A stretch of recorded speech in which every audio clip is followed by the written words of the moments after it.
Fala pessoal, tudo bem? Então aqui quem fala é o Felipe. No vídeo de hoje eu vou falar sobre o Page Walker, tá? Ele basicamente a gente utiliza a interface do Tableau dentro dos nossos data frames aqui do Pandas, tá? Eu fiz o teste, tá? Aqui tô dentro do próprio script aqui da documentação, né? Que se encontra aqui no GitHub. Mas eu baixei aqui também a biblioteca dentro do meu terminal, tá? Então, assim, as minhas impressões foram bem positivas. Ele lembra muito o Tableau, a interface do Tableau, tá? A parte aqui de data, você consegue fazer transformações muito rapidamente e facilmente nos seus dados. Isso ajuda muito. Por exemplo, essa variável hour, que é a hora, ela estava numa medida aqui quantitativa. E eu fiz a transformação para uma dimensão de números ordinais. Então, ela é muito fácil para você fazer esse tipo de transformação, muito rápido. Então, essa é uma grande vantagem. Se você compara com o Power BI ele é mais chato para você fazer, para você transformar alguma variável. Aqui é muito mais simples. Os principais pontos aqui tá, do Tableau. Né? O Tableau, você está vendo que aqui a gente tem vários charts aqui em cima que a gente pode ir criando. Então, por que isso é uma vantagem? O Tableau, no meu ponto de vista, obviamente, ele foi desenvolvido para você focar na análise dos teus dados. Ou seja, você vai analisar, vai ver padrões, vai criar um monte de gráfico aqui, tá? Então você cria aqui diversos gráficos, né? Um, dois, três, quatro, você pode fazer quantos você quiser. E aí sim, depois que você faz toda a tua análise, você vai para a criação de dashboard ou do teu storytelling. Né? Aqui, não, obviamente, não tem essa parte, mas se você utilizar o Tableau, o software, ó, não sei se vai aparecer, mas aqui embaixo tem três quadrantes aqui, certo? Um é desse mesmo tipo de gráfico que se faz aqui. O segundo quadrante aqui é dashboard e o terceiro quadrante, que parece um livrinho, é storytelling. Ou seja, então você vai criar todo o teu gráfico, primeiramente, toda a tua análise, para só depois você ir para a criação de dashboard e para a criação do teu storytelling, a tua apresentação de storytelling, que você faz aqui dentro do Tableau, né? Então isso daí é muito bom no sentido que você vai se preocupar em realmente analisar os teus dados. O que eu vejo muito hoje, leve isso com uma crítica positiva, no Power BI, por exemplo, eu vejo muitos dashboards lindos, bonitos, maravilhosos, em questão de visual, mas pobres em questão de informação. Eles trazem informações óbvias, muitas vezes óbvias. E a função do analista de dados não é trazer informação óbvia que o gestor, que o gerente, que o diretor sabe. Né? Por exemplo, um gerente de vendas, vamos dizer que aqui seja uma loja de alugar aqui bicicletas. Ele vai saber, ele tem noção, ciência de que existem horários do dia em que acontecem as maiores locações ou as maiores vendas. Existem períodos do ano que acontecem maior quantidade de locação ou de venda. Existem períodos que acontecem menos locações ou menos vendas. Né? Existe uma sazonalidade. Um bom gerente, um bom gestor, ele tem ideia, ele pode não saber o número de cabeça, mas ele tem ideia de como acontece esse comportamento. Então, até que ponto que é interessante você criar um dashboard para trazer uma informação que para ele é óbvia, entendeu? Então, por isso que no Tableau, né, o foco é você fazer análise, analisar, analisar e analisar e analisar. Então, por isso é que você cria vários gráficos aqui em cima. Para quando você for fazer o teu dashboard, você só vai utilizar aquelas informações que realmente são importantes. Desvantagens. O custo, a licença é muito cara. Micro, pequenas e médias empresas dificilmente vão usar aqui no Brasil porque a licença é cara. É um software muito bom, mas é caro.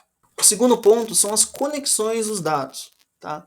Enquanto que o Power BI, na licença gratuita, você consegue conectar com banco de dados, com cloud, com diferentes fontes de dados, o Tableau você só consegue utilizar CSV. Pelo menos a última vez que eu utilizei o Tableau, eu só consegui utilizar na versão gratuita, na versão pública, eu só conseguia utilizar ali o CSV, tá? Então, essa é uma desvantagem, que você tem que ficar transformando em CSV, baixando dados, em tanto banco, transformando em CSV para você utilizar no Tableau. E não fica uma coisa automática, né? Porque teu dado não está conectado em tempo real, né? Para estudo, né? A versão gratuita. Então essas são as duas, no meu ponto de vista, as duas grandes desvantagens do Tableau. O que impede, de certa forma, o desenvolvimento e a utilização em massa do Tableau aqui no Brasil. Tá? Por isso que o Power BI aqui no Brasil ele é muito forte. Esse é o principal motivo. Licenças caras, né? E o aprendizado, se você quiser utilizar para você aprender, a versão gratuita, né, para a empresa testar, por exemplo, não é muito boa. Né? Você só consegue conectar com o CSV. Mas em questão de ferramenta em si, esquecendo licença, etc., para mim é a melhor ferramenta que existe. Pelo menos para mim. Vamos lá. Então aqui você consegue criar, né, algumas análises. É só aquela coisa, arrastar no eixo X e Y. Aqui tem alguns filtros que você consegue aplicar. E aí você consegue ir criando aí os teus dados, né? Então aqui a gente fez aí uma análise a média da temperatura, a média da umidade, a soma aí das locações, né? Em relação aqui às estações do ano. Né? Então aqui a gente já consegue identificar, ó, temperatura, ela tem uma correlação aqui com as locações por hora, né? Já a umidade, né? Quanto maior a umidade, menor é a quantidade de locação. Então tem uma correlação inversa. Né? Essa correlação aqui está causando uma causalidade, está tendo uma causalidade. Né? Então, umidade muito alta, temos a causa aqui, né? Uma causa de que temos menos locações. Obviamente o horário também, né? Não ajuda, 1 da manhã, 2 da manhã, mas temos menos locações. Então isso está acontecendo. Então aqui você pode criar vários tipos de gráfico, né? Aqui hora, casual, mediano, acho que já foi isso aqui. Você pode trocar aqui o season por dia, ou podemos fazer o seguinte, tira esse horário daqui e adicionamos aqui dia da semana. Então em média, né? As locações médias aqui por dia da semana são menores. Né? Agora vamos ver os registros aqui. Ó, os registros já têm um comportamento diferente. Vamos colocar em soma aqui, fica melhor. Né? Então, ó, existe um comportamento diferente. Né? As pessoas elas costumam alocar de forma antecipada as bicicletas para utilizar no final de semana, né? Que são domingo, que é o primeiro dia, e sábado, que é o último dia. Então, tem uma relação inversa aqui. Enfim, então aqui você pode brincar e, né, fazer diversas análises aqui. Eu também tenho um perfil aqui no meu Tableau Public, tá? Eu criei aqui algumas etapas dos projetos da NanoDegree, vocês olharem aqui, ó, etapa 1 do projeto, o DASA exercício 2, resposta 4, enfim, isso aqui são dashboards que eu criei.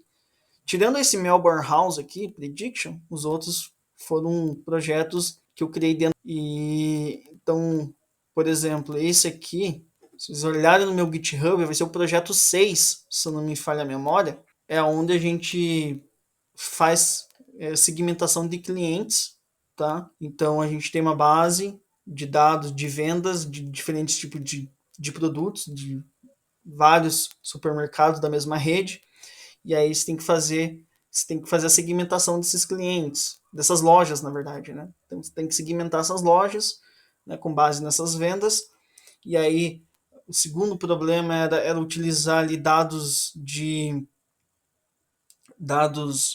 demográficos para encontrar ali, para a gente, com base nesses dados demográficos, a gente classificar as novas lojas, né, que estavam sendo construídas, né, e essas lojas em qual cluster, em qual segmento que elas fariam parte. E por último, fazer a previsão de vendas das lojas antigas e das novas lojas que estavam sendo construídas. Então isso daqui, ó, cluster 2, né? Então tem o zip e o total de vendas, né? Essas informações tinha que constar né, no nosso dashboard. Aqui acho que tem 2 clusters apenas. Deixa eu ver. Esse aqui talvez. Ó, esse aqui tem mais cluster. Na verdade, são 3 clusters, se não me falha a memória, desse supermercado, né? Então aqui a gente tem por cluster, né? O volume de vendas, o cluster, né? Então os gráficos geoespaciais, eles são muito bons, porque você consegue identificar padrões e tendências. Os clusters, como eu falei, eles foram divididos com base nos produtos vendidos, né? Então tinha lá uma quantidade de produtos, e esses produtos que determinaram a segmentação dos clientes, das lojas, né? Enfim, então aqui tem esses projetos, deixa eu ver mais algum outro. Isso aqui é a projeção aqui das vendas, né? Então isso aqui foi o histórico das vendas desse projeto, e aqui a gente fez as previsões ali utilizando, né? Utilizando as técnicas ali de estatística ali, né? A Armarima e tudo mais. Então aqui a projeção das lojas existentes e aqui das novas lojas, né? Então quanto que isso ia representar no total. Então essa é a etapa 3 aí do projeto, né? Da Udacity. Então dá para fazer bastante coisa legal aqui. Você pode publicar esses dashes, né? Utilizando a versão public ali, se não me engano. Pessoal, acredito que seja isso, minhas impressões. Então, só para reforçar, vale a pena. Eu, particularmente, eu não vou mais utilizar tanto assim Matplotlib, essas coisas. Eu vou utilizar muito essa ferramenta. Eu gostei, tá? Particularmente, eu gostei. Vai me poupar muito tempo na parte de análise exploratória, tá?